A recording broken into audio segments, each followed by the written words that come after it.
8 signs nga ang imong higala dili malipayon nga niangat ka. Ang friendship mura ramig naglakaw ka sa minefield. Abi nimo buhay explosive pero naaman di ay. Inaana pod ang panaghigalaay. Abi natog tarong pero naaman di sila'y kalagot ug kasina nga gitago. Mao nang atong isgutan ron ang 8 ka sign. Unang sign kay daigon kanila pero naay sagol nga negatibo. Pananglitan mo ingon sila, grabe, nakaya man nimo bisag inaana ra ka. Dili halata, di ba? But that's an underhanded compliment. This is the comment that at first may seem like praise. But upon closer inspection, naa siya'y punchline o naa siya'y pagkaminos. But it's a reflection of their insecurity. Di man gud nila madawat nga nalabuan na nimo sila. Remember, a true friend celebrates your achievements. Ikaduhang sign, kay di sila mo appeal og celebrate sa imong success. Kung gi-invite nimo sila sa imong success celebration, daghan sila grason para di mo adto. Kaya ang tinuod, di nila matulon ang makita nila nga malipayon ka ug niangat ka sa kinabuhi.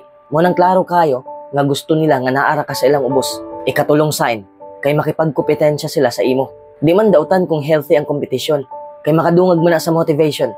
Pero kung dumot na kayo ilang paagi, buot pasabot, nga mahadlok silang malabuan. Buhaton dyan nila ang tanan para di ka mulampos. Makadaot kayo ni sa friendship, especially when it's supposed to be a safe space for sharing and celebrating each other's milestones. Ikaupat nga sign, kay gikaminusan nila imong mga nakabot. Kanang hilig nila mang downplay ba?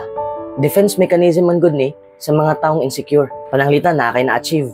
Whatever it is, instead of celebrating with you, muingon sila nga, swerte-swerte raman na. Kaya man sa tanan imong naabot. Pero ikaw lang dyan ang naswertehan ron. Maong nituon na lang pud ka, nga basig swerte lang ka. Wala kay salig sa imong kakayahan. Ang tawag ana, kay downplay. It's easier for them to reduce the significance of your achievement than to acknowledge that you have done something they haven't done. Ikalimang sign, kay wala sila kung manginahanglan ka. Timan-e nga ang tinuod nga higala naadyo na sa good and bad times. Wala gani sila sa pag-celebrate sa imong success. Unsa na lang ka kung naa ka sa kalisod. Di ba? Di sila mutabang kay gusto nilang makita nga magkalisod ka. Pero di man pud buot pasabot nga kung ang tawa nito nga sa tanang panahon kay naa sila'y kasuya.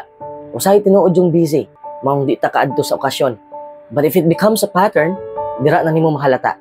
Ikaunom nga sign, kay di sila maminaw nimo. Samot na ko ang imong gistorya kay bahin sa nindot nga nahitabo sa imong kinabuhi. Ila nang usbon diretso ang topic. This is their strategy to avoid acknowledging your success. Di man sila komportable sa imong success. Ikapitong sign, kay negatibo kayo sila mo storya. Kana bitang kada lihok, naadjud sila makita nga sayop. Pananglitan gusto ka magnegosyo. Naana sila isulti para magduha-duha ka. Ignon kanila nga kanang negosyo nga imong iplano, di na patok sa masa. Basig di na mahalin, basig di ka kabalo mo manage.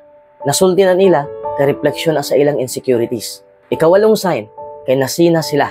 Ang kasina kay magmanifest sa lahi-lahi nga paagi. Gikan sa gamayng negatibong komento, hangtod sa babaga na jud kanila. Remember that friendships should lift us up, not hold us back. Maong didto kuyog sa mga taong tinuod nga malipayon sa imong mga naabot. Kining mga signs sa usa ka negatibong higala kay refleksyon ni sa ilang insecurities, sa ilang struggles o kahadlok. At the end of the day, ang tinuod nga friendship magtinabangay, magnirespeto ay og magmalipayon sa nakabot sa usag-usa.